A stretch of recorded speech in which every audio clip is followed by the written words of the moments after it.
hal dacwa qaba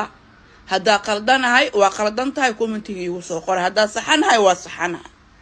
halkaas dacwo commentiga kali waxa loogu baahan yahay daarood qabiilka looguma baahno daaroodo laba cunugoo dhalinyaro isaasato big moha iyo sharma boy aniga fortuna ahay waa soo boodaysiin qabiilkayga caynaysiin marka ininka jareer caysiin aflagaadaysiin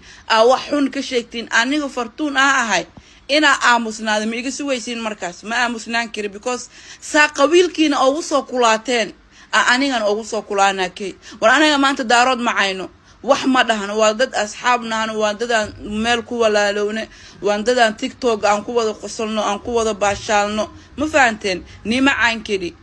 please daarood ani waxaan nii dhahaa qabiilkayga caynaysiin iga dhaafa labadaas cunug uyu ka dhalinyaro ee bari wallahi meel ay ku heshiin doona aniga ma ogaan kari